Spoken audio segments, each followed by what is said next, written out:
We'll start today. So last time we covered, I suppose, condition statement. And I think I gave you a few questions to just try. So, Yes, Prachi. Yes, Prachi. huh, Actually, I just had some issue with my laptop. It okay. got crashed. So, so No issues. But I just hope at least theoretical point or the way in which you are going to solve that thing is clear. yeah, that is clear. And Prachi, I think the once my laptop is back, I need to start practicing it more because though I'm able to understand everything, but unless I do it practically myself, the comfort with the coding will not get stronger. Exactly. That's generally happens with every programming line. But we have to practice it a lot. Then only that confidence gets built up. Yeah. Otherwise वो confidence नहीं आता बाकी कुछ नहीं. We can solve. There are a lot of syntax available on the net as well. We can Uh-huh. understand the logic, but once we understand at which situation which function to use and how to use that trickier part, when we understand now, coding is the most easiest task after that. Anyway, so we'll see few of the more loop structures or a few of the more questions based on loop, and we'll see some of the questions based on list comprehension as well. And we'll see today how to create our own functions. So these are few of the topics that we are going to study today. And yes, let us just check if there is a time, then we'll explore some of the other functions which are available in Python as well. So let us just start. So last time we started with the simple if. Then there was some temperature conversion ka question, grade ka question, if I'm not wrong, we have covered them. Then we started with, I think we checked that, while loop. If the name of the person is not root, then it has to enter till the name becomes root. I suppose that Correct. was the last question where we have ended Yeah, up. yeah, and Okay. also you said that for the list comprehension also. Yes, yes. We'll see those problems today. Before moving ahead, we'll see something called as a break statement first, and then we'll break statement. So break basically breaks the loop or breaks if the certain criteria is fulfilled, then it breaks the loop at that point. It doesn't move on in the loop for the next iteration. So that's basically where the break is used. Let us just check one example. So for example, for x in range, suppose say 5, writing if x is equal to 4, that means when the value of x reaches 4, then we will break. Otherwise, we'll print the value of x. So let us just try running this statement. So as you can see, we are writing for loop from 0 to 5. That means 0, 1, 2, 3, and 4. These are basically the values it was expected to print. On the next line, we simply wrote the statement if the value of x becomes 4. So first, the value of x will become 0. Then the value will be incremented to 1. Then it will become 2. Then it will become 3. Then 4. But when we are writing on the next line that if the value of x becomes 4, if this condition is satisfied, then we have to break. That means we have to break the for loop. And then whatever are the values, obviously we are going to print them. So it will check when the value of x becomes 0. That time, obviously the value of x is not equal to 4. So it will print that value. Then it will check next time the value becomes 1. Is 1 equal to 4? No. So it will print that value. Next, the value will increment and now the value will become 2. Is 2 equal to 4? No. Again, it will print 2 on the screen. Value will be incremented to 3. It will check if 3 is equal to 4. No. So it will print 3 on screen. Value will be increment. It will become 4. Is 4 equal to 4? Yes. And that's why it will break and it will come out of the loop.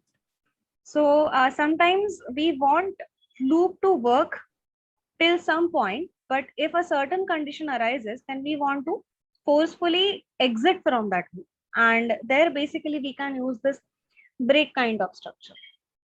So let us just try one practical example of this so that you will get an idea where we can use this break statement correctly. So I'm writing, suppose say while true, and if I say name is equal to, I'll use input function over here to access the value from user. Enter your name. Then I'm saying that if the value of name equals to root, then in that case, we have to print welcome root.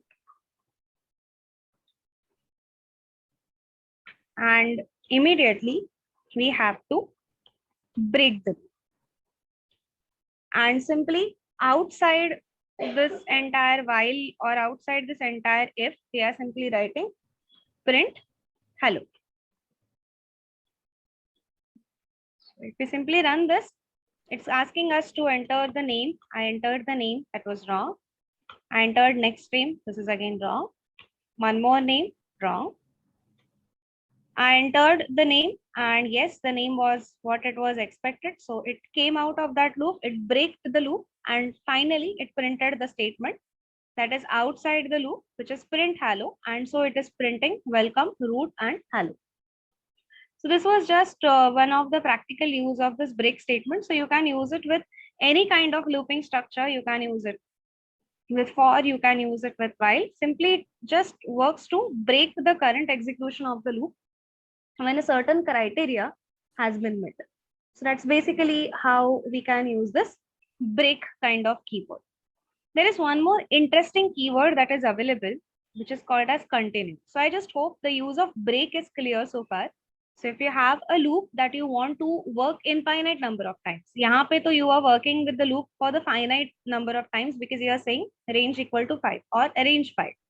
In this case, you are creating the infinite loop. That means unless and until user is not entering the name that you are expecting, the loop will go on. That's basically what we mean by infinite loop. For example, you will see in most of the embedded systems, the infinite loop is used. For example, say television. So unless and until you are not switching that close option which is available on your remote, your television is on, or your AC or your fan. So all these embedded applications that we see in our day-to-day life, they are constantly in the running mode unless and until we are not providing a situation to break that. So when we switch off using the remote, that time we are providing the break condition. And because of that, it comes out of that continue kind of, that true loop, which is going on continuously. And then somewhere the execution gets halted up. That's basically where we use this infinite loop and break conditions to be very precise or from the practical point of view.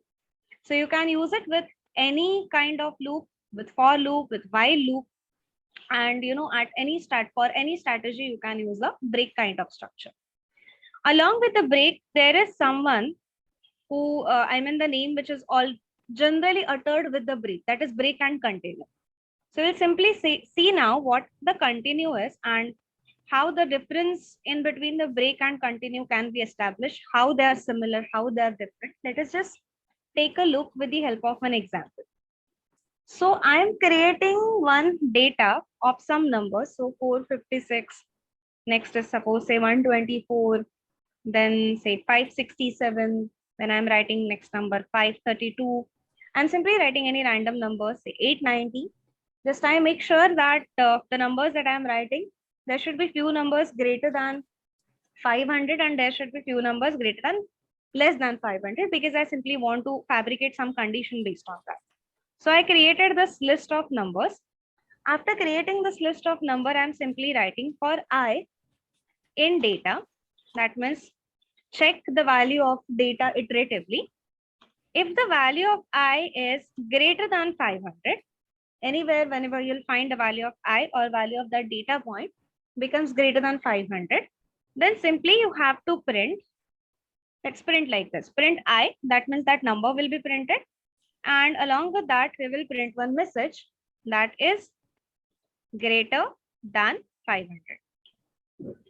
And we will use continue. Okay, we wanted to use continue now. So I'll show this next. पहले मैं यहाँ पे continue use करके दिखाते हूँ. Then I'll add that statement. Continue and then Suppose say print I. Okay, first I will show you the basic execution of continue and then we'll add something to that. Okay. So just look at this simple code or the simple program. It says that we are entering some data 456, 124, some numbers. We are simply writing for I in data. That means check each and every data point. Starting with the value of I will be 0. So it will check the first data point, that is 456. It will check if the value, that is 456, is greater than 500 or not. So is the value greater than 500? No, it is not greater than 500. Then it will move to the next number. It will check if the value is greater than 500. Not. If the value is greater than 500, yes. Here the value is greater than 500. That means this condition is satisfied. So the number is 567, which is greater than 500. Condition is satisfied. So what the continue does, continue may, when the condition is satisfied, it skips that particular data point or it skips that particular iteration. So in this case, for this 567, the condition I greater than 500 is satisfied, and that's why it will skip 567 and move to the next data point. So next data point is 432. 432 is it greater than 500? No. So it won't skip it. Next is 890. 890 is greater than 500, so it will skip it. Next is 321. 321 is not greater than 500, so it will print it. Next is 23. So 23 is not greater than 500, it will print it. Next is 988. 988 is not greater than 500, so it will print it. Next is 789. It is not greater than 500, so it will print it. Whenever it finds out that, sorry, my mistake, 988, it's greater than 500, so it will skip it because this condition is satisfied, and because of that, the continue will come into picture. Continue will skip that element. It will go to the last element, which is 789. 789 is greater than 500, so it will go inside this if condition. And in if condition, we are writing continue, so it will skip the 789. And obviously, after 789, my entire data sequence is over. So there is nothing to study. So the program will be terminated. I'll repeat it one more time. First number is 456. So first number, is it greater than 500? No, it is not greater than 500. That means continue will not be effective. So it will print the value. So 456 is printed. Next number is 124. Is 124 greater than 500? No. That means continue will not be effective and 124 will be printed. Next is 567. 567 is greater than 500. That means continue is effective. So 567 will be skipped and it will move to the next number. Next number is 432. Is 432 less than, is 432 greater than 500? No, it is not greater than 500. So it will print that number. Next number is 89. Is 890 greater than 500? Yes. So it will go to this continue. Continue will skip this number. It will move to the next number, which is 321. Is 321 greater than 500? No. So it won't go to continue, but it will print that number. Next is 23. Is 23 greater than 500? No. So continue will not be, effective. So it will print that number. Next is 988. 988 is definitely greater than 500. So it will execute continue. As it will execute continue, 988 will be skipped. So the last number will be skipped because it is greater than 500. This is basically how our continue works versus break. So in break, when a certain condition occurs, that time it halts the execution entirely.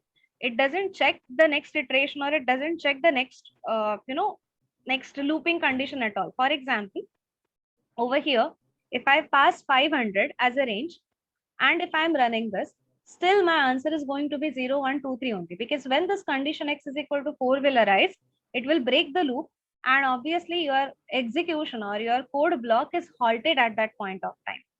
Versus in continue, when the certain condition occurs and or when a certain criteria is fulfilled, it simply skips that certain data value and it moves to the next data value. So just skip and continue next. That's basically what the continue says. And break says if it is satisfied, if that criteria has been satisfied, then break the loop and come out of the loop. That's basically the ideology difference in between breaking the statement and continuing the statement. I just hope this point is clear. Yeah, this is clear. Yeah, great. So we can use it for the situations, for example, when a certain criteria is fulfilled, and then if you want to come out of the loop, you can use break. And if you want to deliberately skip some intervals, or if you want to deliberately skip some numbers, or you want to deliberately skip some data points that satisfies a certain criteria, then you can use continue. For example, you have been provided with a data of cities, and you simply want to say that if the city follows the criteria that value is equal to Bangalore, then continue. Then what will happen? Whatever cities or whichever cities that which have the value as equal to Bangalore, those records will not be fetched. Apart from that, it will parse your next record, next record. But whenever again city becomes equal to Bangalore, it is not going to parse that record. That's basically how continue works, or that basically what's the use of continue. So you can skip a certain value, or you can skip a certain criteria if you are using continue as a string. Then coming to the next one, let us just check. Okay, one more question based on this. It's a very simple question that just popped in my So, mind. so Yes. can we use break and continue together? When you break it, you will come out of the loop, no? Oh, okay. Yeah. So you can't use continue after that.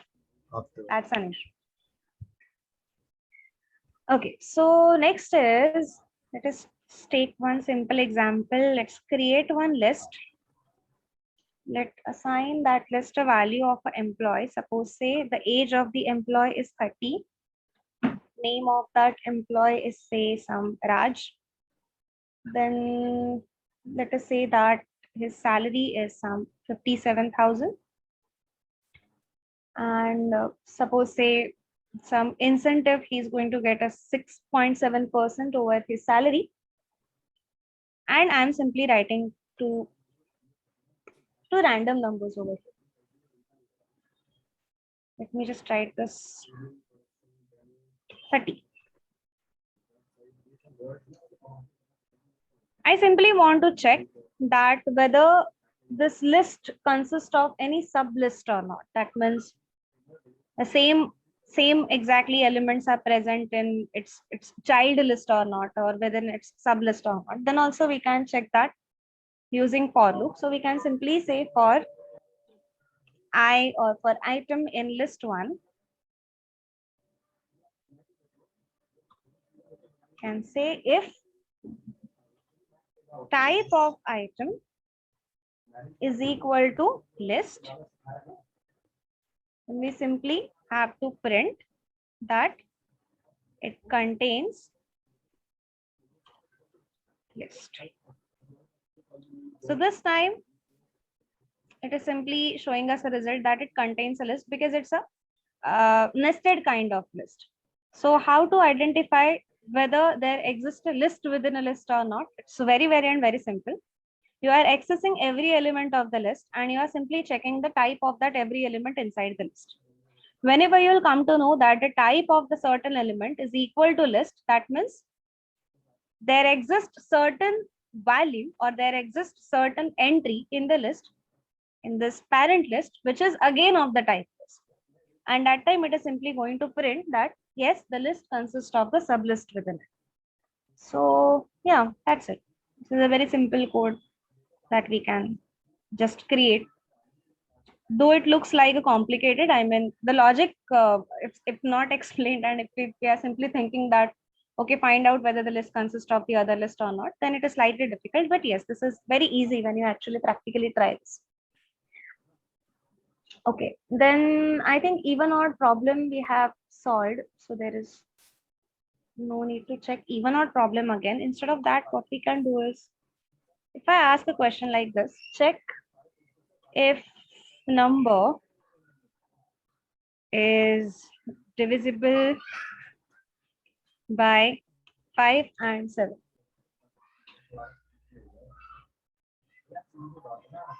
Okay, and you have to take some 5 numbers from user.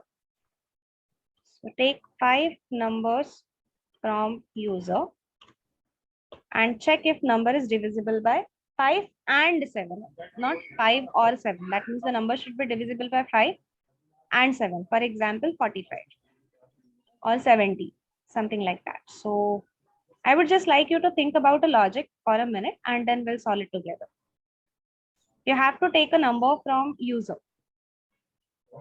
I mean, you can't write your own numbers. You just have to ask user to enter the numbers. Take those 5 numbers and then check iteratively whether every element is divisible by 5 and 7 together. Okay. Yep. So like the 5 numbers user have to enter one by one, or Yes, it's like in a one by list? one. One One by by one. one. He will enter one by one and we will create a list of that. Okay. I mean, directly we can't enter a list. So वो one by one करके ही उसको pack हो जाएगा in a list. ठीक है.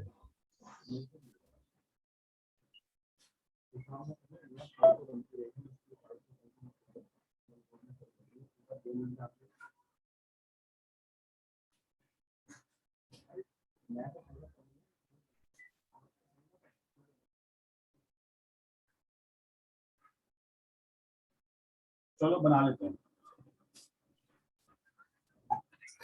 ठीक है चलो.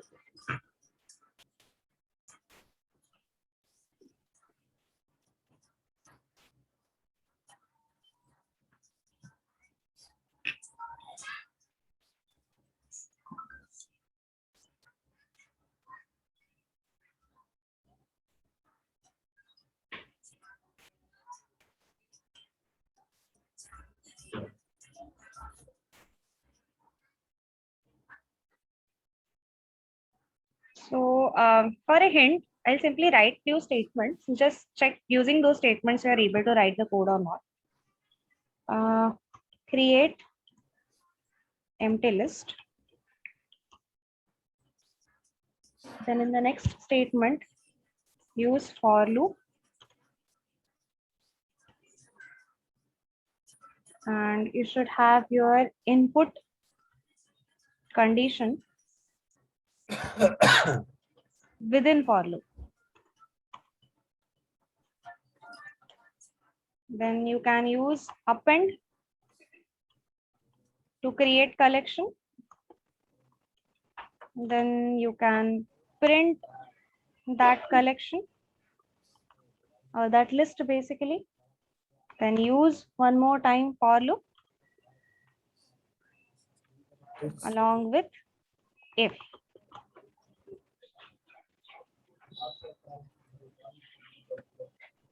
So let's go algorithm wise. So first we have to create empty list. So let's create empty list. Aman ji, After, I think Dhruv sir has एक सेकंड होल्ड करना, hold. microphone on. Just a second. Yes. Sorry. Okay, no issues, sir. So we have created entry as the empty list, and now we have to use loop in order to add the elements inside this list. So we'll say for I in range 5, we can simply write like this, entry dot append, because we have already created that list. So we are going to simply append the coming entries into this. Inside this, we'll write int input enter number. And finally, outside the for loop, we'll print entry. If we print entry within the for loop, so it will, every time it will say that, it won't print it as a collection. It will print it as a single entries. That won't look good. So that's the reason we are writing this print statement outside the for loop. So we are creating this empty list and we are saying for I in range 5, because just we want 5 numbers.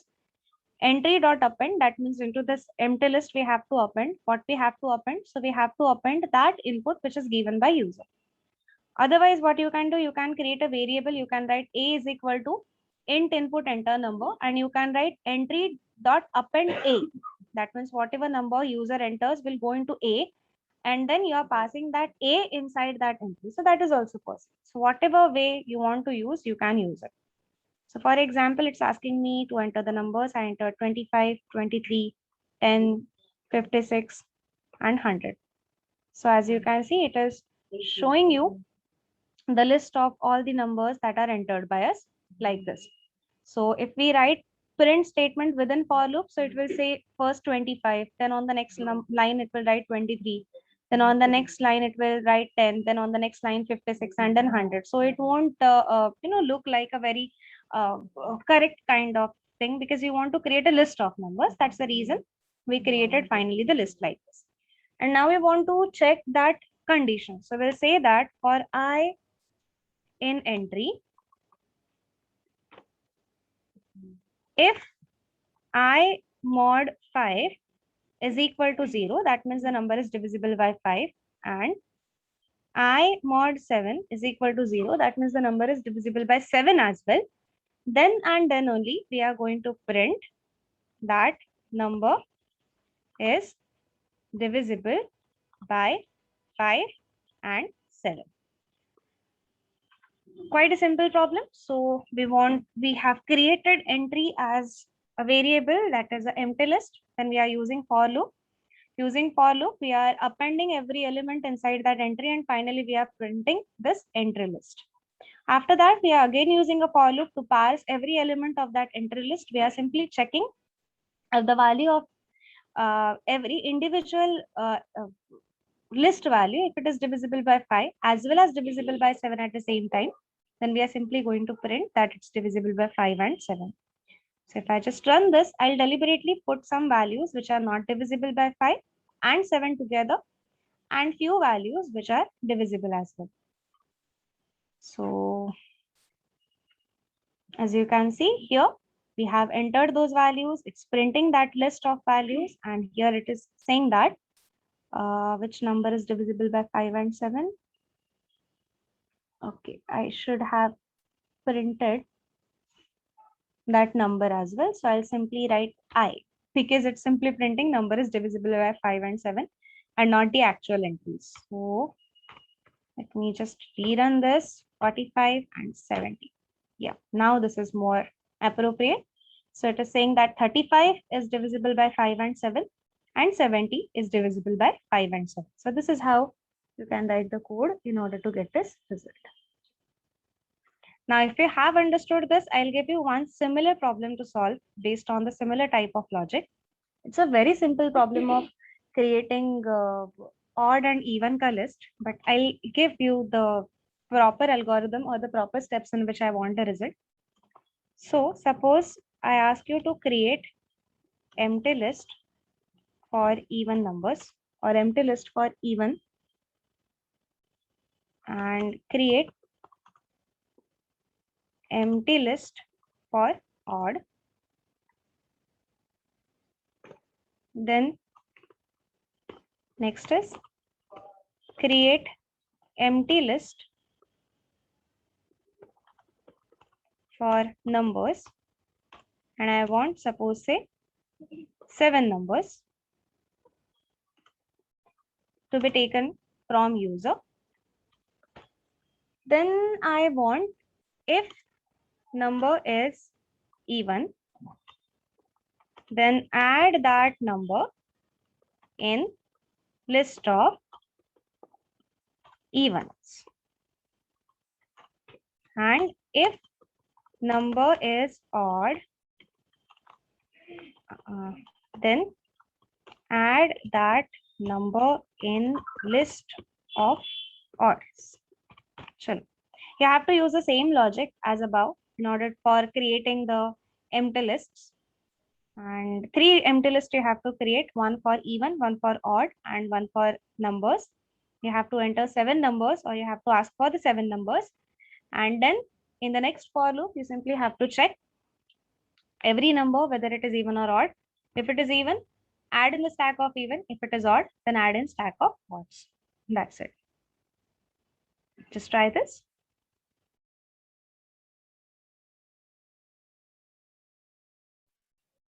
Okay. You can share your code in chat box afterwards.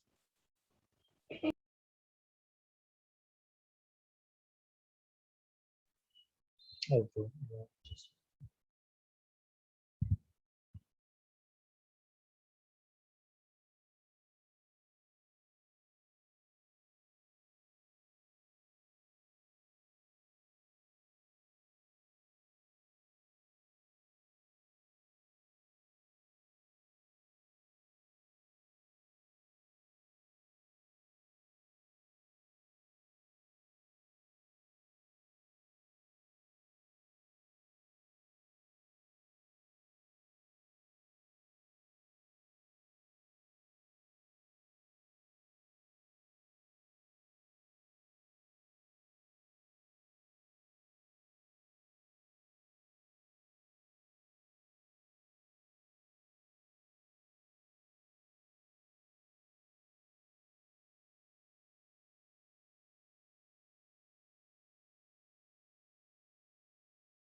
So I'll simultaneously write the solution so you can check the solution.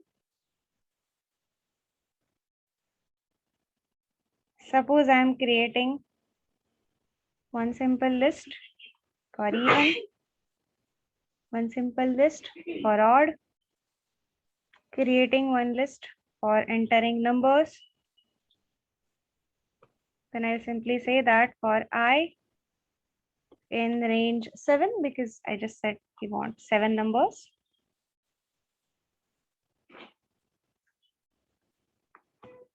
Let's say we'll use this numbers list that we have created. So numbers dot append, and we'll write int, we'll write input, we'll ask user to enter number. Once the user enters the number, we'll try to check the numbers using print numbers. Then the simple logic for I in numbers, if I mod 2 equals to 0, then we are going to append that value in the list of evens. Else, we'll say that append that value append in the list of odds. That's it. And finally, we can print even and we can print odd. This is the logic as per the given statements. I mean, you can have a different sort of logic as well for this question because a kind of a generic question it is.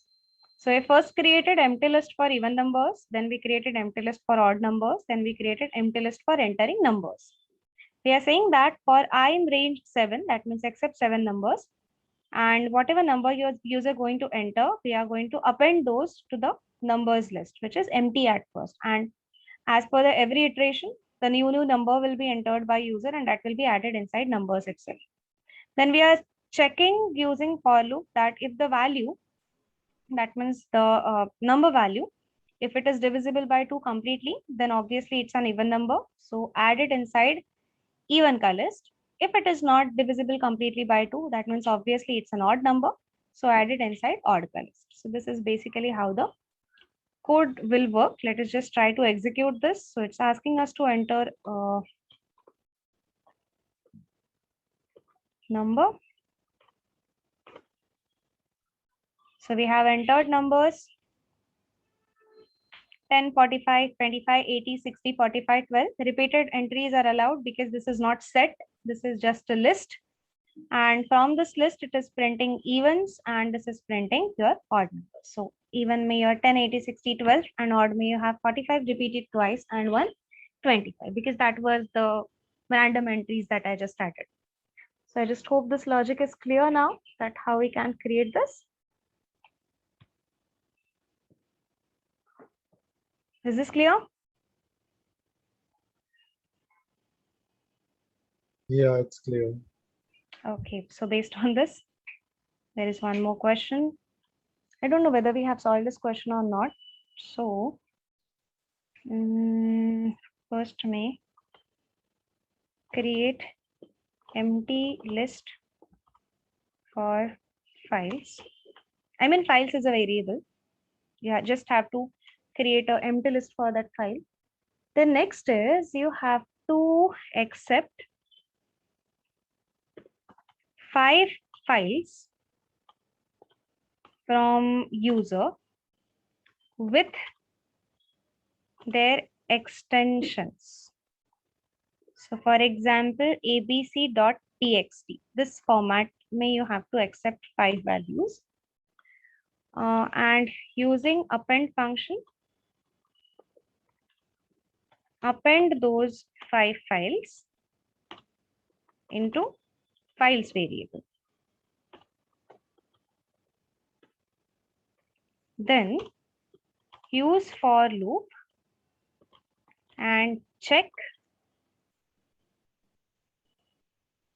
the files or find the files that have CSV extension.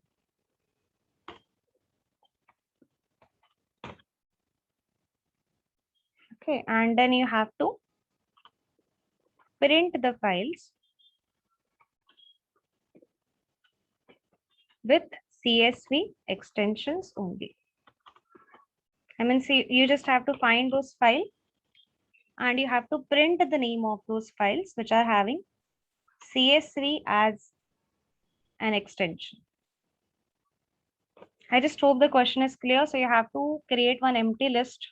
You can call that variable as a files and ask user to enter five file names such as image.jpg or book1.xls, or you can say score.csv or grades.csv and one more some file with txt extension. And you have to append this to form a single list. And then using for loop, you have to check how many files are ending with the CSV and you simply have to extract it and display it to the user. So that's the question. Again, just think about it and then we'll resolve this.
So I'll also solve the question along with you.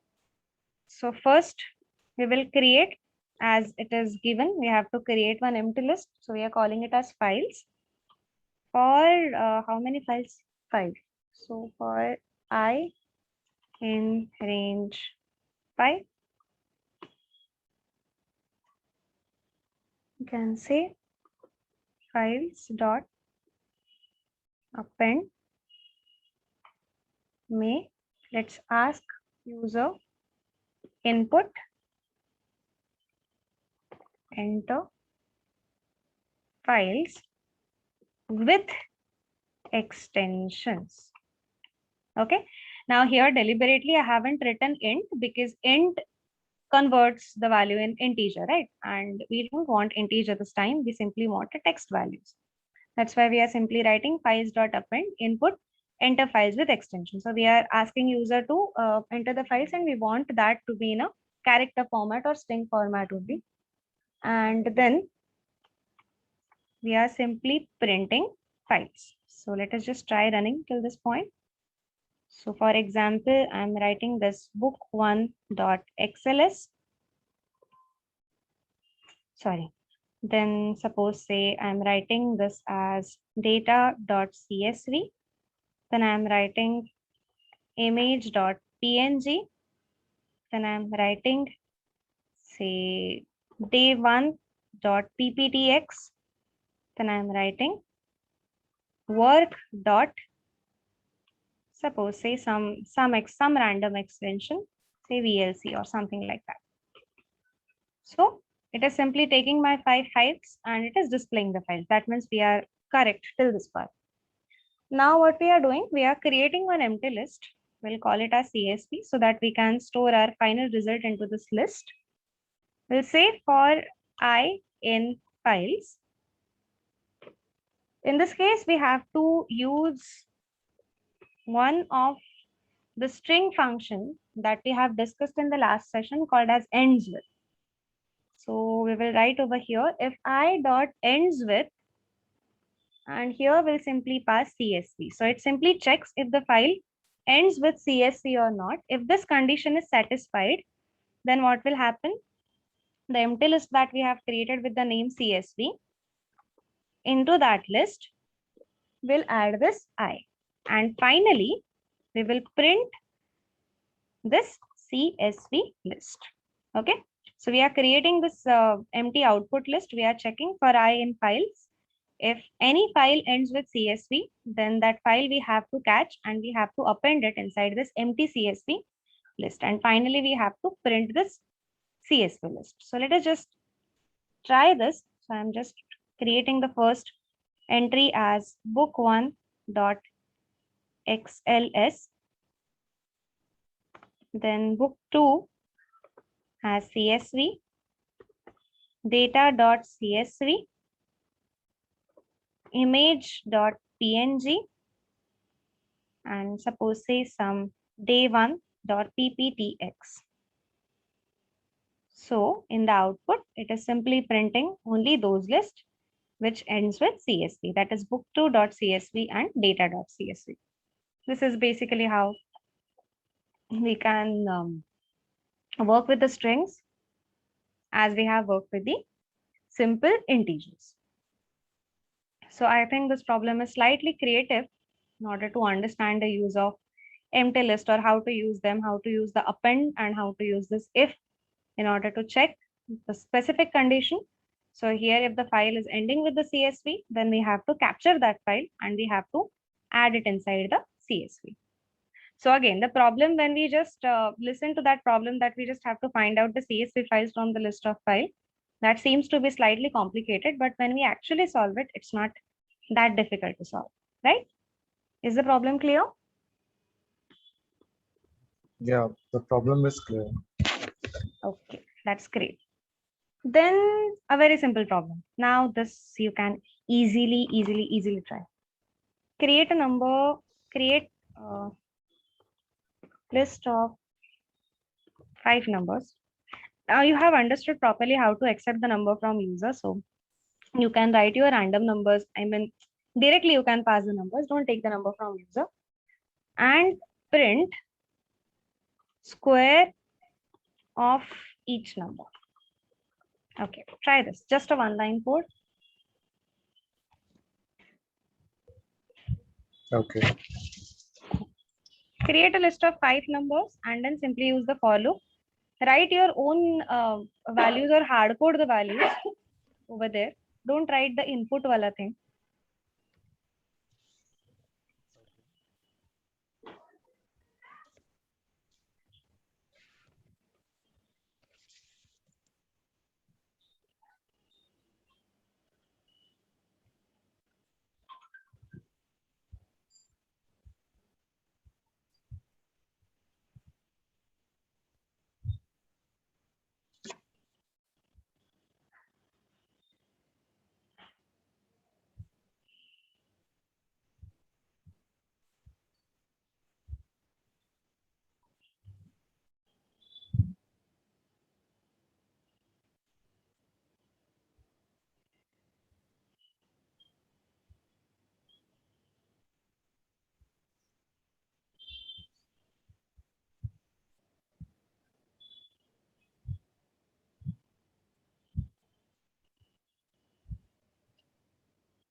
So I just hope you have created the list so far. So let's simply write.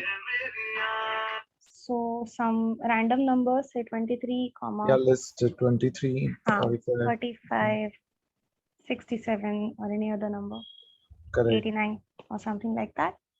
You can say for I in numbers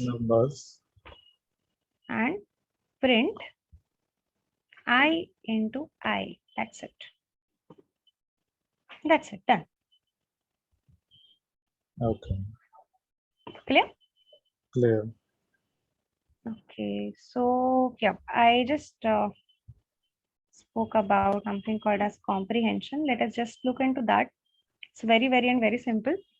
It's basically within a list, we can pass a condition, or within a list, we can pass loops. That's basically what we mean by comprehension. So for example, someone provides me with the names which are written something like this: Prachi, see, Amit, and Neeta, Alex. These are the 4 names that I have. And I want to simply convert them into title keys. So one thing is I can write the for loop and then I can convert them into a title case like what we were doing previously. There is one more way of doing this. I can say that new names is the new list that we are going to create. Now what this list will do, so this list will work for name in names. That means for every name in this list of names variable that we have, what it is supposed to do, so it has to convert that every name into, there is a function called as title. So it has to convert that every name into title keys. And finally, we will print new names like this. So in this case, we are writing the loop. At the same time, we are, appending the result into the final list within a single statement. So first, we write that particular action that we want to perform inside that loop or inside that structure that you are writing. And after that, we write a loop statement. So in the loop statement, we are saying for name, that is for individual name, you could have written for I in names. So jo bhi likhna hai, you can write. So for I in names, that is for individual entry in the names. What is names? Names is basically your variable that we have created.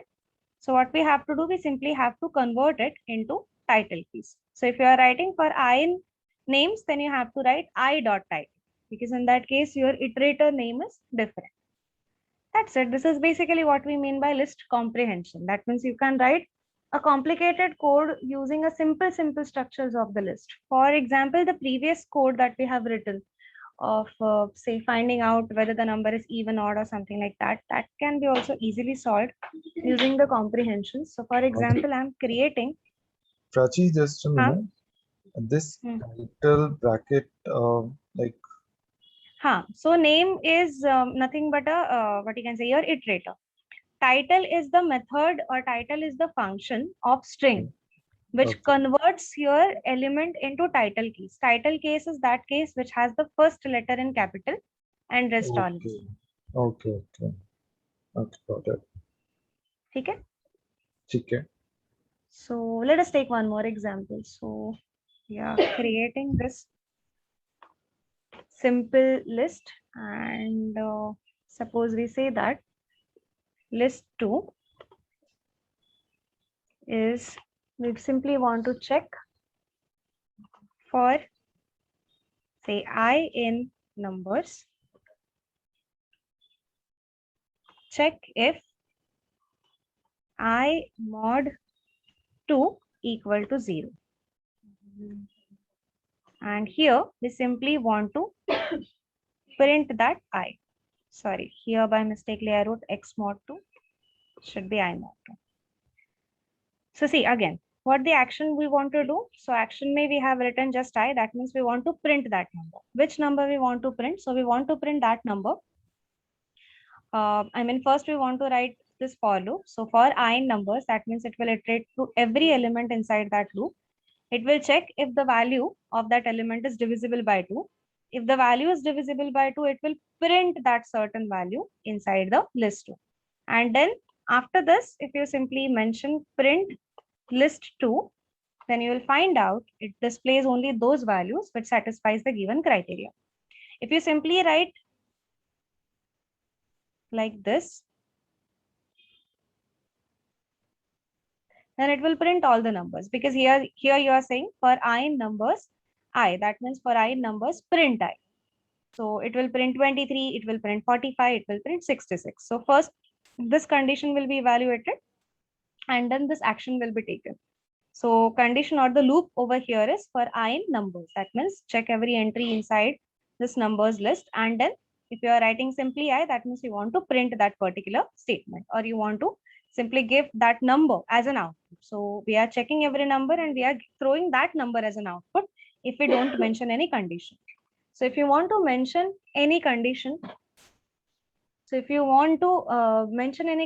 we simply write the if against that. So if I mod 2 is equal to 0 can fetch you the list of even numbers. And if you write not equal to 0, then it will fetch you odd numbers. That's it. So this is basically how list comprehension would work. So there is no need of writing if loop, then provide the indentation, then write the for loop, provide the indentation inside that write if loop, then provide the indentation and then write the statement. So it is not needed like that. You can simply write a single statement and within that single statement your for and if you can mention. So that's basically the strength of list comprehension. I just hope this is clear. So This in this list too, bracket I, this I will print the value. I mean, like what this I for I. because you are not writing anything ना, so what happens, यहाँ पे condition क्या है that if I mod is not equal to 2, that means if the number is odd number for every element inside that number, if the number is not divisible by 0, that means if the number is odd, then you simply have to write I, that means you simply have to write that number.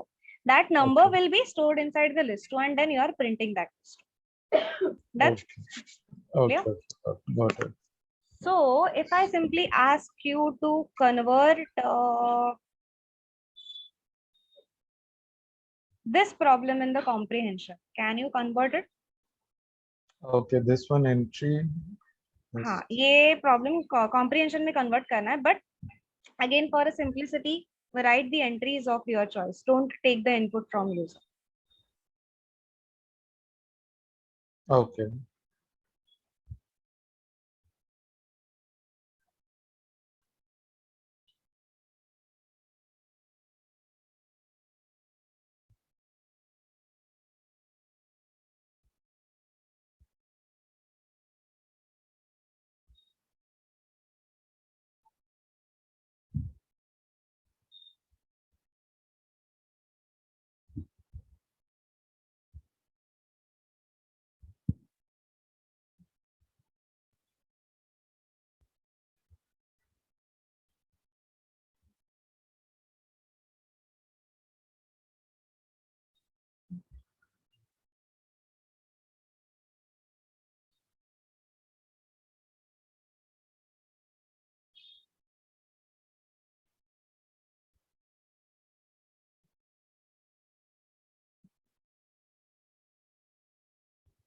Create again one list to store your even and one list to store your odd.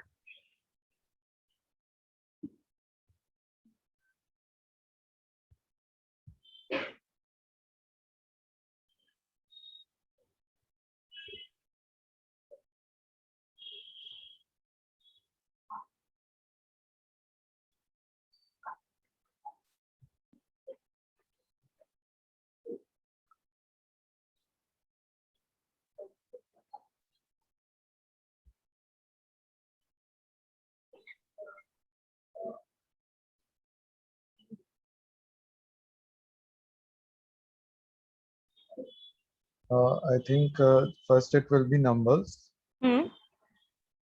equal Okay, to so I'll write and just tell me whether it's correct or not. So first you have created some list 34. list, Yeah, some numbers, right? Like this. correct. Then List your one or any name that you want to get. Okay. equal to Hmm. bracket I Hmm. for I Hmm. in numbers Hmm. if I Perfect. is Hmm. I yeah is equal to exactly And one list more list. I for I in numbers if I divisible to is not equal to 0, Great. Correct. then Print print list one. list 1, print list 2. Great. Done. Correct. Got it? Yeah, So one more last question on this that also you can try. So accept the salary from user or okay, assume 5 salaries.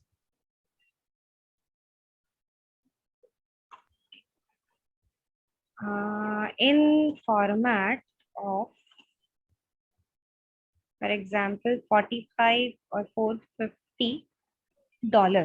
So you have to accept the number in, or you have to write the number in terms of number and then the dollar.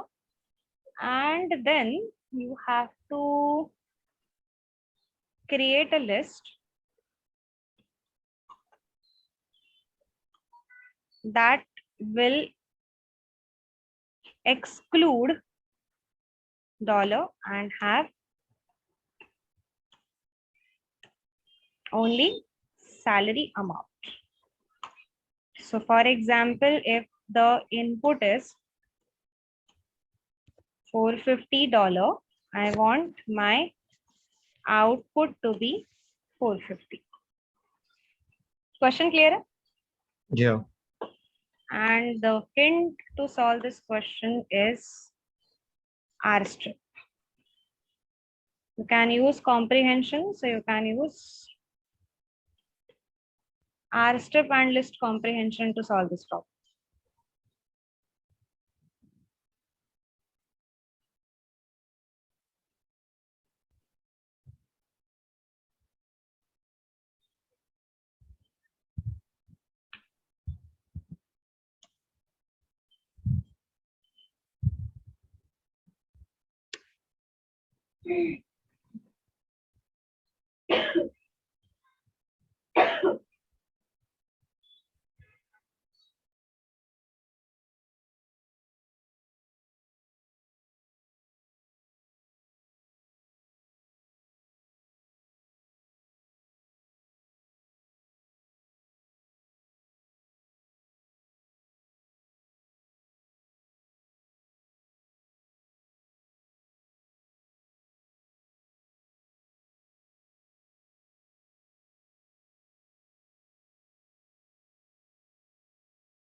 I'll simultaneously write the structure of the problem. We are creating salary as a list which consists of few values. Obviously, these values should consist dollar at the end. And as it consists of dollar at the end, we can't write it, simply $455 or something like that. We have to write it within quotation marks. That's why we are writing them in quotes.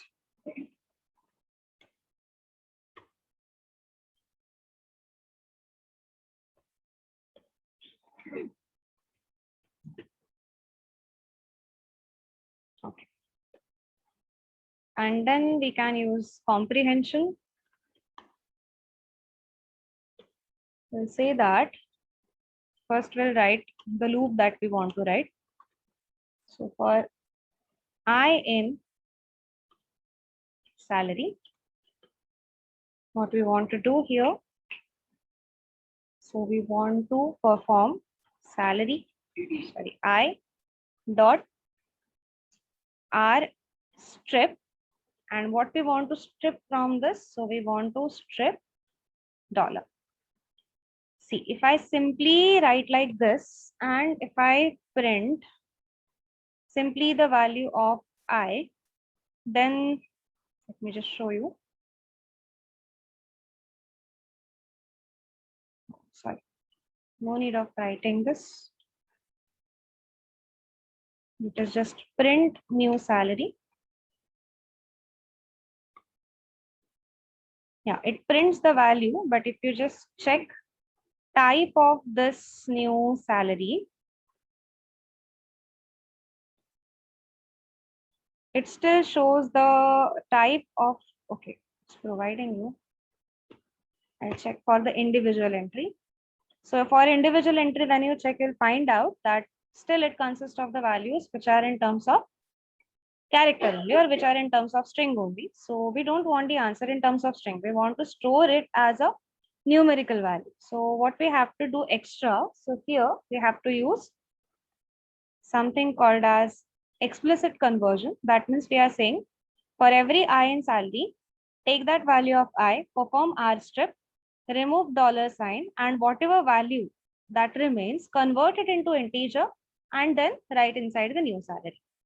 So now if you just check the type of every value present inside the list, so it is going to be integer and the list is printed. So this is basically how you can use comprehension in order to write your any complicated task in a very simple manner or simple. I just hope the code is clear. So first we are taking the salary and we are writing the salary enclosed along with the dollar sign, because that was the requirement of the question. And then what we did, we are simply performing this R strip. R strip will remove any single or multiple elements from the right end. So from the right hand side of your string. So we know that this dollar symbol is obviously present on the right side, and that's why we are writing R strip. If the number, if the thing is written like $450, then we would have used L strip. And we are removing this dollar, and whatever number remains, it's mandatory that we have to convert it into integer format and then we have to print it. So that's basically how it works.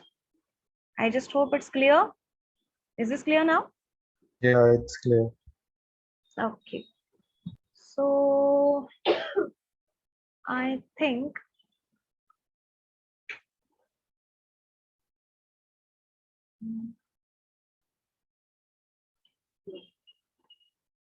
okay, one last question based on this category and then we'll move ahead.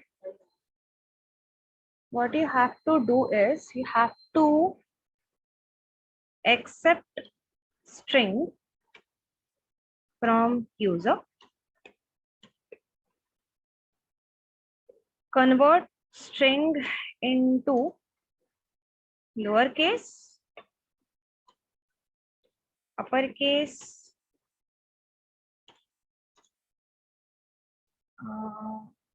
swap case, or you can say title case, and capitalize case.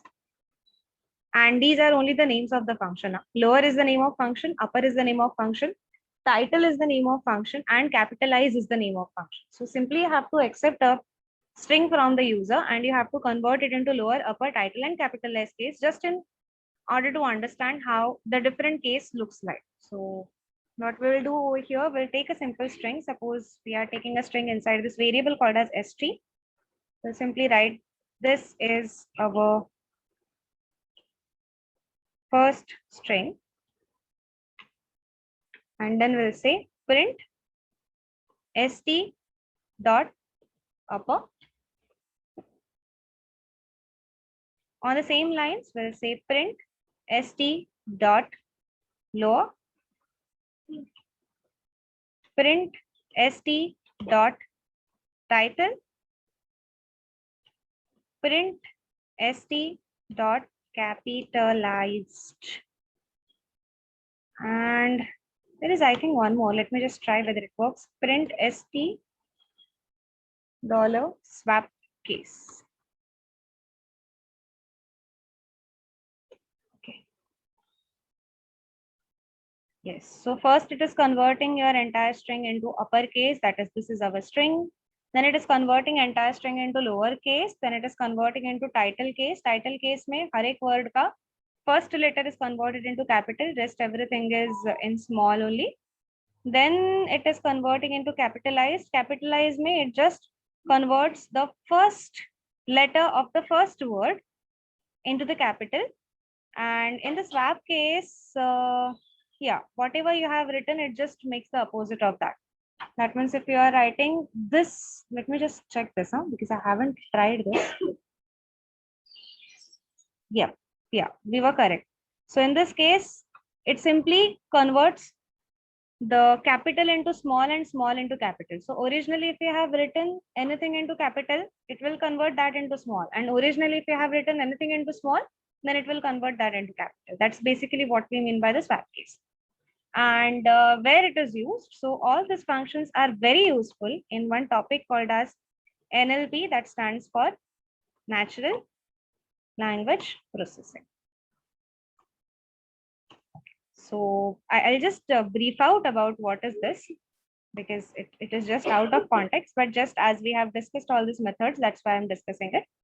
So in the wing of analytics, there is something called as sentimental analytics, or finding out the sentiments of the people based on the paragraph, or based on the speech, or based on some book review, or based on the review sites. They simply want to know that whether the people are happy with the content, whether they are not happy, or what they want to see the change and so on. But nowadays we don't have that much time to read each and every comment and then make out a judgment based on that.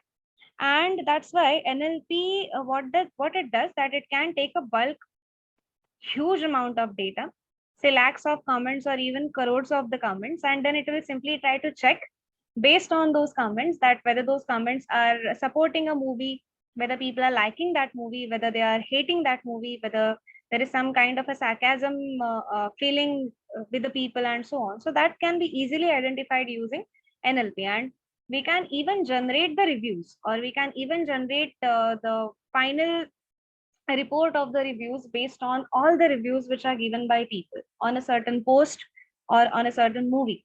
So now it's very difficult because we know that people are not writing the things in the same language. For example, if it's an Indian movie, then though we use the English text, but we have a habit of writing our own language in the English text. So that's also a case, and that's why that gives a very problem whenever we are combining all the data and checking whether the sentiment is towards positive side, negative side, and so on. So what this NLP does, there are a lot of things that one can do inside the NLP.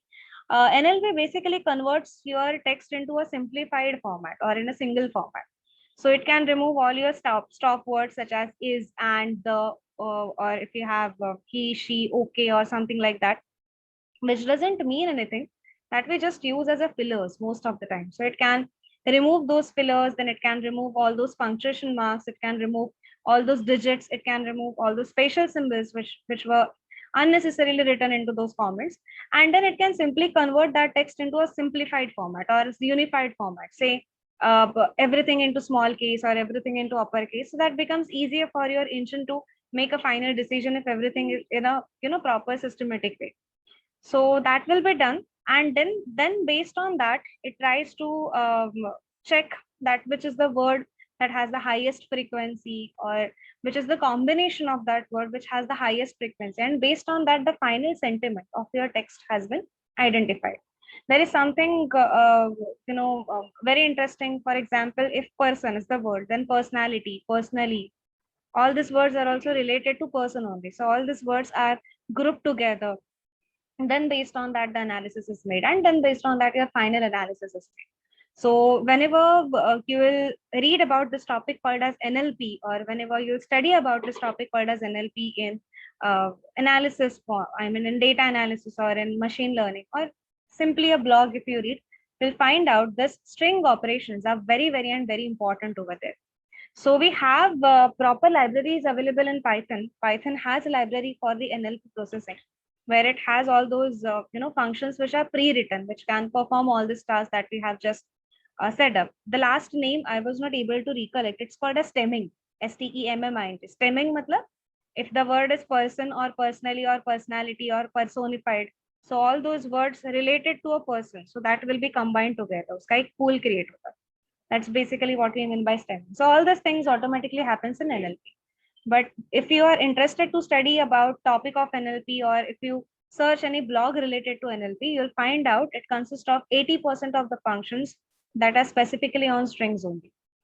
So that's it. So I just hope the basic thing is clear, that how one can use the lists, how one can use the lists comprehension and the basic functions of the string that we have studied in the last session. We simply tried to revise them. Now let us move to the next segment for the day, that is nothing but creating functions. So the next thing for the day is we'll try to create functions. Just a second, just give me 1 minute. I'll just come in a second.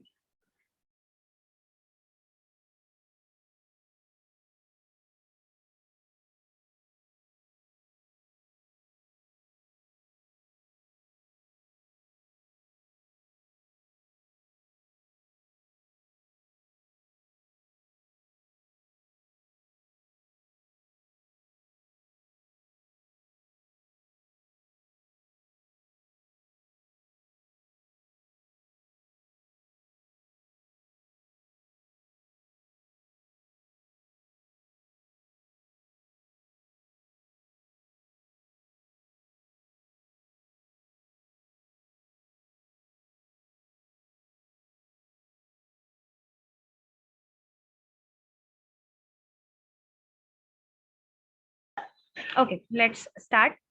So we'll start with the next segment, that is user defined functions. So we have used a lot of system defined functions, and now we'll create a user defined functions. That means we create our own function. So basically, what do you mean by function? So function kya hota hai? So in a day-to-day life, we are using lot of applications, and all those applications are multitasking applications. For example, if we take mobile that we use 24/7. So mobile consists of lot of small functions like calling or messaging or clicking pictures or taking up a video or running a song.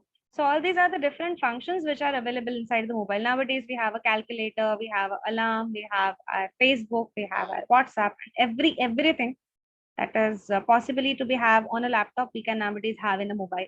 So all these things are basically different functions. Why they are called as functions? Because they are logically related set of commands, and all those functions are combined together to form something mobile, or that is a comprehensive application which consists of all these small functions together. You'll never find that one function interferes in the work of the other function. Have you ever seen that we are calling someone and accidentally our phone took up image for something, or I am listening to something and accidentally my phone called someone? So it never happens like that. So functions are written in such a way that when you invoke them, then and then only the code which is written inside that function gets executed. That means we can write a function, we can store them, and whenever required, we can invoke that function. If I want to call someone, then I have to go to my, all functions which are available in my phone. I have to select the calling function. Then and then only a call to a certain person can be dialed. I cannot say that my phone is only for calling, and that's why when I open my phone, it simply calls someone. So it's not like that. You have to instantiate it.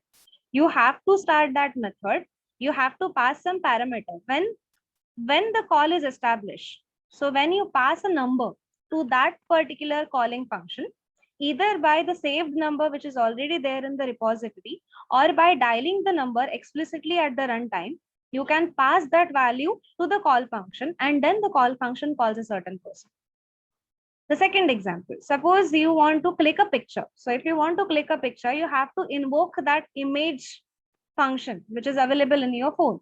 When you invoke that function takes up the coordinates based on the megapixel and based on whatever the specification of that your phone consists of. Based on that, it tries to capture the image and stores in the required folder, which is a default folder in your mobile. If you want to send message to someone, then you have to instantiate to that message function.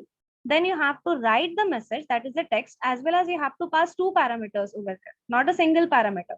When you call someone, you simply pass a single parameter, that is a number. But when you message someone, you have to pass two parameters. First is the number of that person, and second is the message that you want to pass. That means every function is not requiring one parameter or two parameter. It simply depends on the requirement of that function. Based on that, it accepts the parameter from the user. And then the function, when you invoke it, it works, it takes your parameter, and based on that parameter, it simply generates the required output. So basically, from all this discussion of the real life scenarios, what we have understood is function is a set of logically related statements that we have to call or that we have to invoke. Then and then only that function will work. If we don't call that function, then obviously those statements will not be invoked and those statements can't execute. So what's the use of function? So for example, just imagine for calling a certain person, if you want or if you have to write a logic, it is very difficult for non-coders or non-technical person to write a logic, right? It's not that easy to write those logics. And if you want to create or if you want to make 50 calls in a day, you have to write the logic 50 times for calling a person. And if you want to call 100 times, then you have to write the logic 100 times. It's very tedious. It's very time consuming. In fact, you will stop calling to anyone in the world if such kind of things are really existing. And that's why what we say that, okay, pack all those statements together and give me that packed entity. I will call it as a procedure, I will call it as a function, or I will simply call it as a method, and I will store it. So that next time when I want to call someone, there is no need for me to write those code of statements. I'll simply call that function and I'll pass my new value to that function and it will work according to that. So for example, calculator. Whenever we use calculator, that time we don't write code for that. Calculator has been created in such a way that you just have to simply select the function in the calculator that you want to work and pass the arguments. Based on the function, this is the code already written, and based on the arguments you have been passing, based on that your output is generated. So from all this theory or from all this discussion, let us just try to check one example in order to understand this concept in detail. So we want to create a very simple function which can store name of a person and will reply greeting to that person by remembering the name. So we are writing, suppose a user is equal to input, enter your name. We are accepting that input inside the user variable that we have created. We'll create one function. In order to create a function, you have to use this keyword called as def. Def stands for define. We are writing the definition of the function, or we are defining the function. That's why we are writing this def as a keyword. So like when you want to instantiate for loop, we use for as a keyword or if as a keyword. We have this def as a keyword in order to create any new function in Python. So we are writing the def keyword. Then we have to write the name of the function. So name of the function is, suppose say greet. This is the name of the function. And how many arguments we want to pass to it is simply the name that will be entered by user. So I'm simply writing over here as name because we are going to pass only one argument to this function. What is the task of this function? So this function will accept the name and will print a simple message, hello. Then whatever name that you have given, and then it will simply print good evening. That's it. The function is over. And now if I simply call greet Prachi, greet Alex, greet Raj, greet John, and if I simply execute the statement, sorry, I have taken user input now. I forgot. There was no need of writing this. I am taking the user input. I forgot totally about it. So here I am giving opened name as Prachi. Just a second.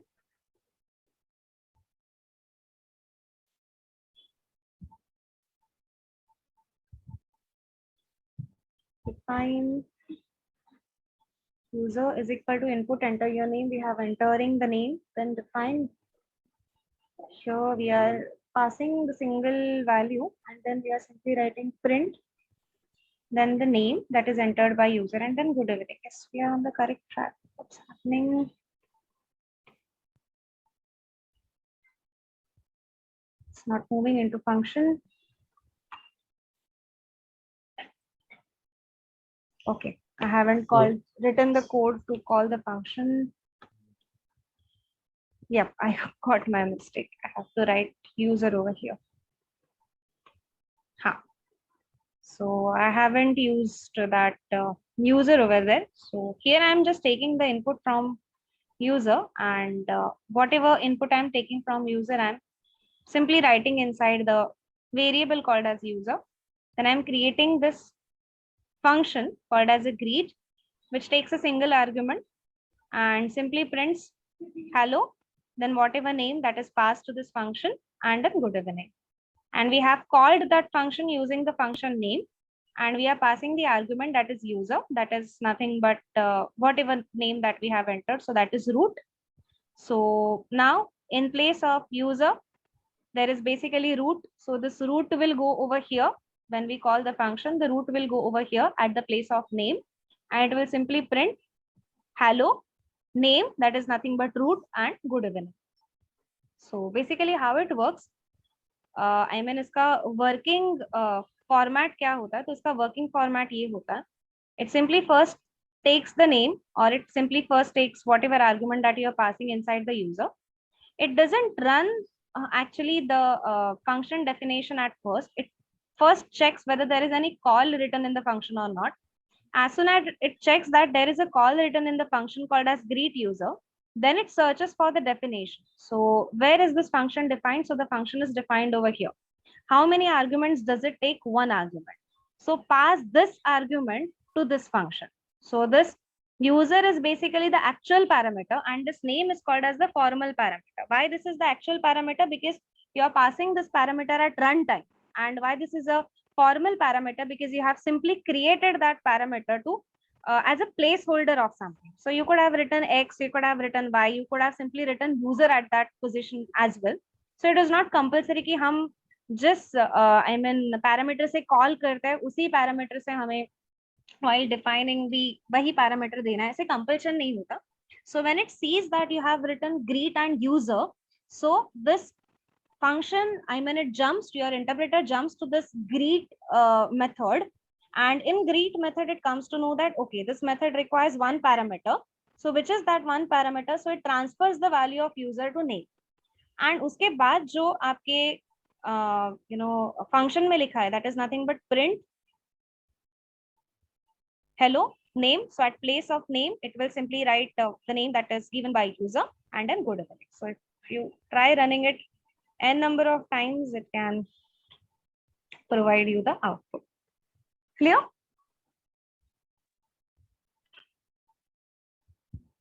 Yeah, clear. Okay, that's great. And suppose if I write here,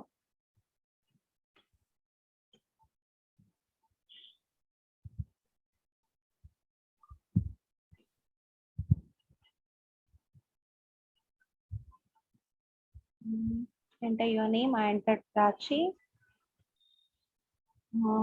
Then, can you see this discrepancy now? First, it is taking some different name. Now it's taking some different name. Let me just run it one more time.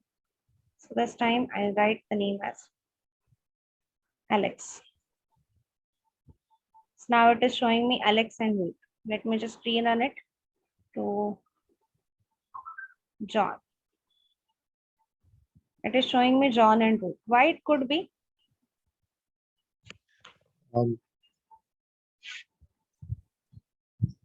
Because after calling you are again passing a print function. So in that, so first of all, it takes the input given by the user, the Correct. name, Correct. then you're calling that function. Correct. And after that, outside the function, you are again printing with a name. So the second name is coming as a rule. Okay, so previously we have assigned that name as a root. That's the reason. Previously हमने name को root assign किया था. So यहाँ पे क्या हो रहा है? This variable is local for this certain function. तो इसके लिए जो भी name हम root and user में pass करें, that is nothing but the name given by user, वो यहाँ पे display हो रहा है. इसके बाद जो वो name print कर रहा है, that's basically the इस function के बाहर name को जो value हमने दिया होगा I think कहीं पे तो, so that name it is printing as a root over here. So if I simply try some other name, say Nita or something like that, again you will find out in function. So for a local use it is taking that name, and for the global use it is taking again root as the name. So from this I just wanted to tell you कि function के अंदर जो variable होता है उसका scope is limited within that function. After that function जो next variable होगा, I mean उसका जो original value होगा, it tries taking its original value, or if it is not present outside, then it may give you an error as well. So that's basically what we mean by scope of a certain variable. So I just hope this is clear. Yeah, it's clear. Okay. So next is a very simple function. Because we have created a string function, let's create a kind of a numeric function. So I'm creating a very simple function. So def add is I suppose a function already available in our Python. So I wrote add one, and suppose I'm writing a value a is equal to 9, then b is equal to 5. I am deliberately giving the hard-coded value c is equal to a plus b, and then here I would like to write return c. Then I'm simply saying d is equal to add, and then print addition is, and then we are simply printing this d. So add one, my mistake. Yes.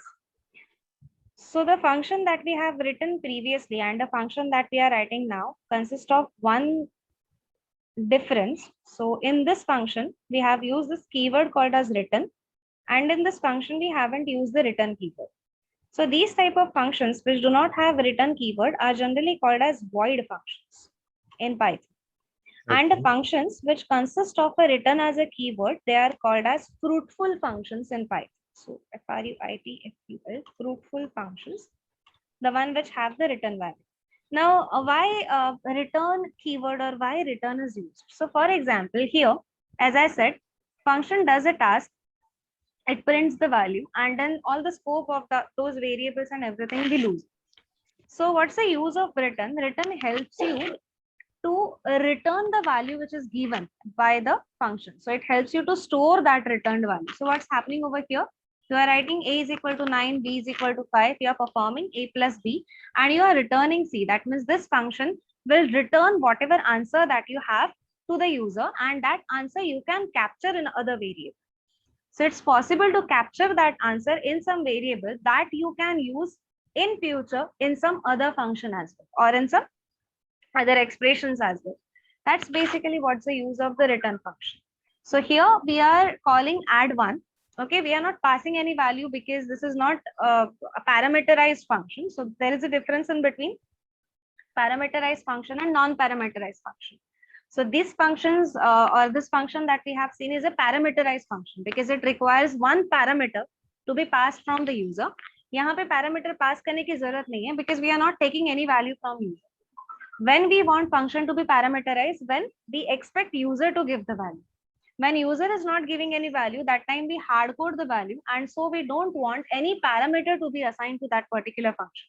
क्योंकि अगर वो time पे parameter assign करोगे then obviously your compiler or your interpreter will get confused whether to take this hard coded values or whether to take the parameterized values. So कोई तो एक ही method आपको use करना पड़ेगा, either go for the parameterized function or go for the hard coded kind of values. So here, just for an example, we are performing or we are creating this hard coded kind of function. We are hard coding the values.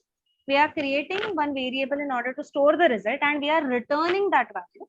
Whatever that value is written, so add one will return some value. So I have to store that value somewhere. So I'm creating this one variable called as d, and I'm calling this add one function. Again, as this function is not having any parameters to be passed, that's why we have to simply write the empty parenthesis over there. So in a previous case, we were writing the parenthesis and we were entering some value into that. अभी यहाँ पे जरूरत नहीं है because आपका function definition ही empty है, या फिर function definition में there is no parameter required. And so simply you are printing it afterwards that addition is equal to t, or simply you could have printed the value of t. So it is now having that ability to return the result that has been generated, and that result you can capture in certain variable, which you can use further for your any further computation in the code. Just what you have to remember is one function can return only one value. So it's not possible to return more than one value for any function in any programming language. So हर एक programming language में ये rule common है that if you are creating a function, it can return only one value at a time. So, I just hope this is. so like, what is the main difference in return and print? So there is no difference. When you simply write print, that means you are printing that result. So you can't store it inside some variable. If you are creating the variable, then that variable can also be used only within that method or only within that function. But when you use the return function, that time you can store it inside some variable that you can use further in other function as well. That's basically the difference. So it is returning you the result. First function returns the result. That result I can use in the other function as well. On the other hand, if I'm using the void functions, then don't have that capacity to create a variable and store the value and returning that value to the user. So it can simply print those values. So उसका reusability थोड़ा सा restricted हो जाता है if you use those functions over the fruitful function. Okay, ठीक है समझ आ गया. That's the only difference in between them. So what I want you to do is, will you try to create a simple calculator based on this? Yeah, sure. So what you have to create is, you have to create 4 methods: addition, division, subtraction, and multiplication. And what you can do is accept 2 numbers from the user and accept the choice from the user. Let me just write this because it's going to be slightly huge. Yeah. So I will say that accept numbers From user, okay. Yes, from user. Accept choice. So choice can be plus, minus, multiplication, division. You can have floor, division, modulus, but I'm just restricting it. Then what you have to do is, you have to create 4 functions. That is add, sub, div, and multiply. If choice is plus, then call add function. If choice entered by user is minus, then call subtract function. If choice is division, then call diff function. If choice is multiplication, then call multiplication function. Okay. You can use fruitful function, or you can simply use void functions. Void functions are okay at this point because you simply have to print the result. ठीक है? Give it a try and then we'll solve it together. Sure. So what if यहाँ पे तो समझा होगा कि condition statement use करना हाँ, and condition आपको इस पे choice पे देना, ठीक है? ठीक है, pretty much. Okay, just try thinking about the skeleton of a code for a minute and then we'll solve it together.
Okay, so let us just try to create it.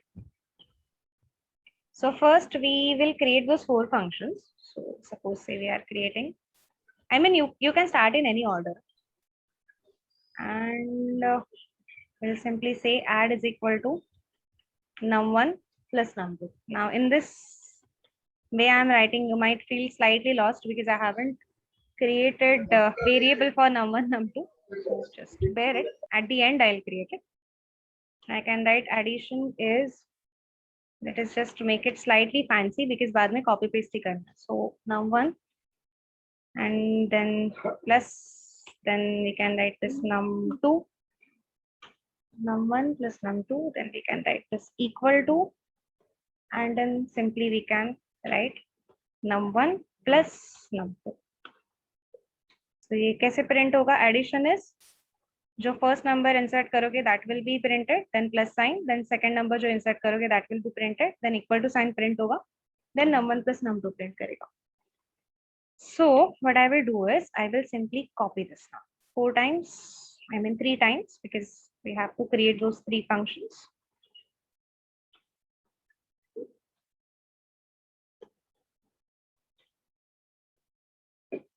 Here we'll create this subtract. Here we'll write minus. Here we'll write subtraction. Here we'll write minus. Here we'll write one more minus. Then we'll create one more function. We can call it as multiplication. Here we'll simply say this is equal to, अरे हाँ यहाँ पे change नहीं किया. So sub is equal to this. यहाँ पे we'll say multiply is equal to this. यहाँ पे we'll write multiplication is, here we'll change the sign, here we'll change the sign, here we'll write division, here we'll rename this to division, here we need to change the sign, here we need to change the word, here we need to change the sign, and here we need to change the sign again. Yes, so we have created this 4 functions. So the first task is done. Then we simply have to ask user to enter the values. So we will first give, or we'll first allow choice for user to enter, and then we'll ask for the values. So I'm asking user first to enter the choice. So select, I'll say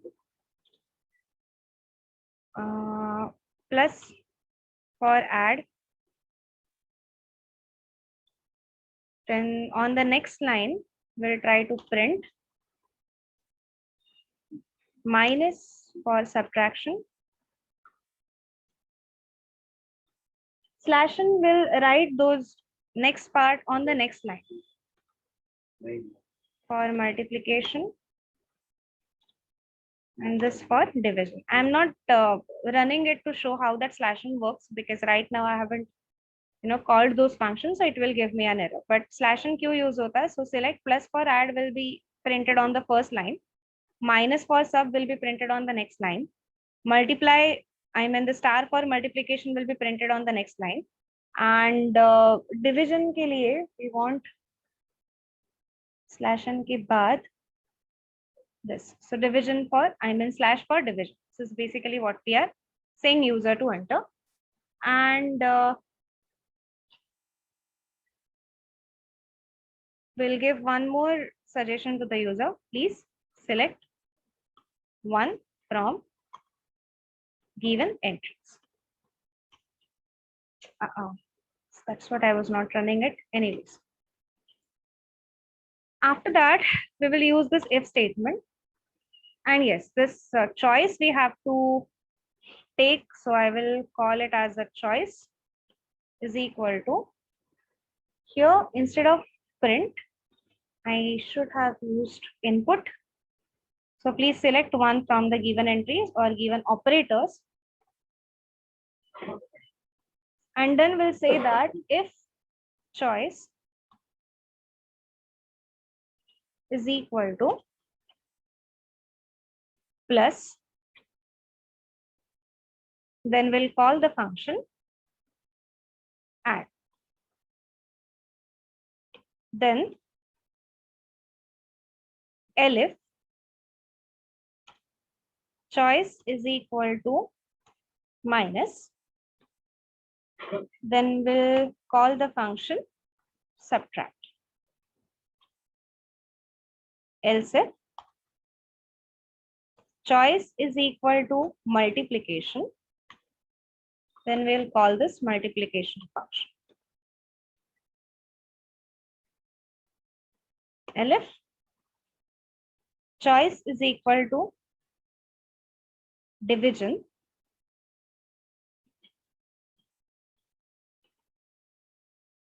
then we'll call division function. And else we will simply print invalid choice. That means person had made invalid choice, and here somewhere we will try to accept the data as well. So we'll simply write, say number 1 is equal to int input, enter number 1. Number 2 is equal to int input, enter number 2. Let me just check whether we have written it in the correct way or not. So yes. Okay, let us just try running this. What's an issue? Invalid syntax. Where it is? Addition is plus 90 towards the plus sign. Let me just check once. Yeah. Here I missed comma. Here I missed comma. Here I missed comma. Here I missed comma. Please select one from the given operator. So select plus for add, minus for sub, and division का symbol print नहीं हुआ. Let me just check that. Enter number 1 4, enter number 2. Okay, मैंने 5 enter किया क्या? 5 and 4, and it is showing the multiplication correctly as 20. Everything is correct except division का symbol it's not showing correctly.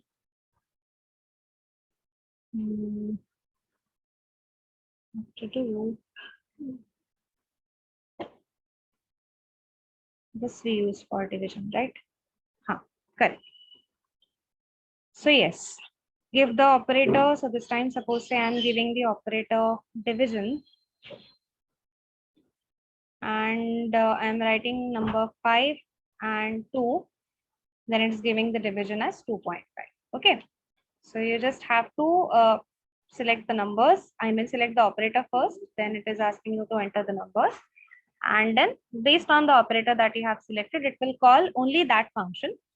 And based on that, the result will be printed. So इसका execution कैसे होता है? So as you have seen, functions are not executed at first. सबसे पहले आपका execution यहाँ से start हो जाएगा. That means it will ask you to enter the choice, or it will ask you to enter the values. Once we add the values, it checks what is the choice given by user.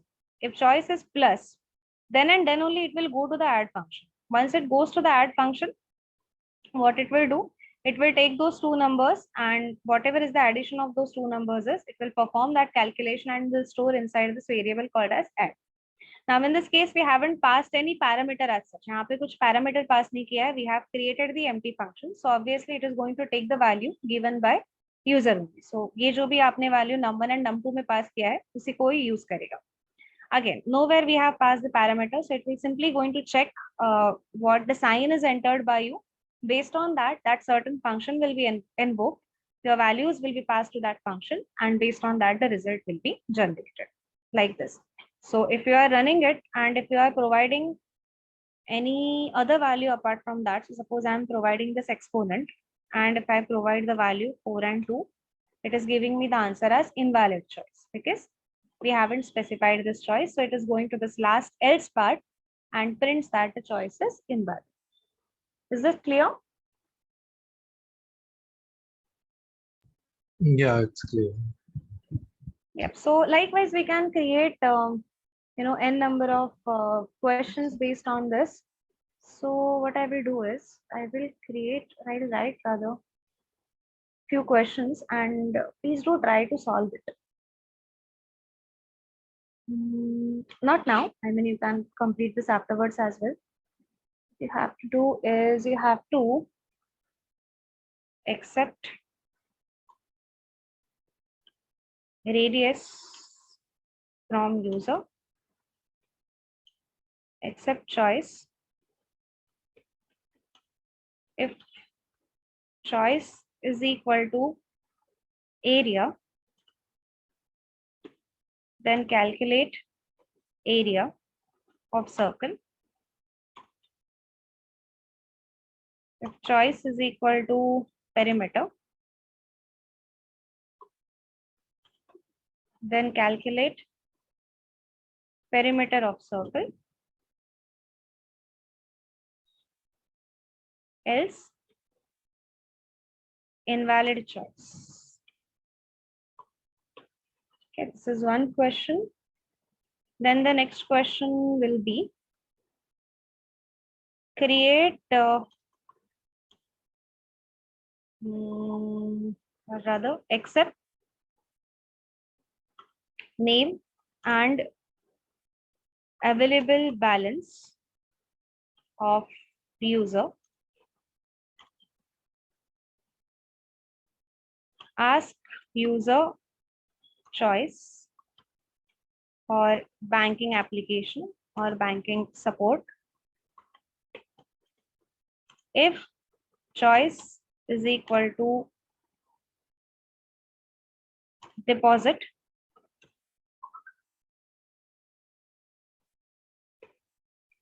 then add here we will accept name, available balance and amount related. Then add amount to existing deposit and display total. If choice is equal to withdraw, then you have to check if balance is greater than 5,000. If yes, then subtract amount from available balance and display updated total. यहाँ पे in this else, I mean if the balance is less than 5,000, then display cannot withdraw, low balance. Else display invalid choice.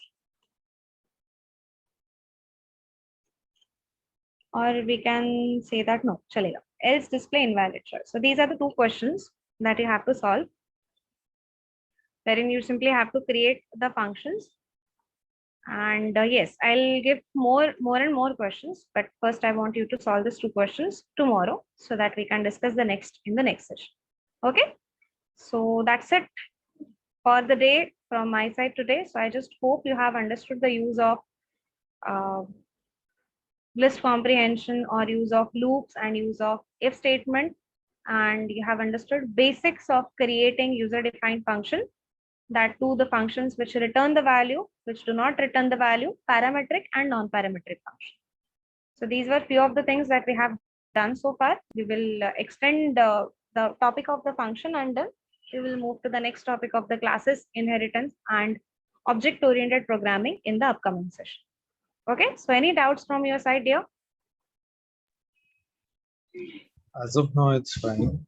Okay, so please try to solve these two things. If not on machine, at least I mean syntax देख के syntax check करो कि whether you are able to write the syntax at least or not, just on pen and paper. ठीक है. Okay, then see ya on today is Monday, na Wednesday. Chalo, bye bye. Okay, bye-bye. Bye.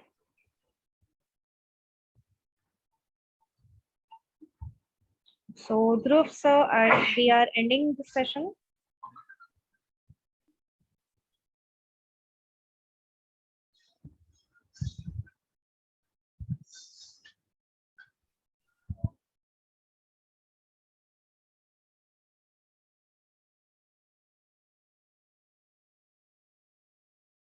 Hi Prachi, is the session ended, right?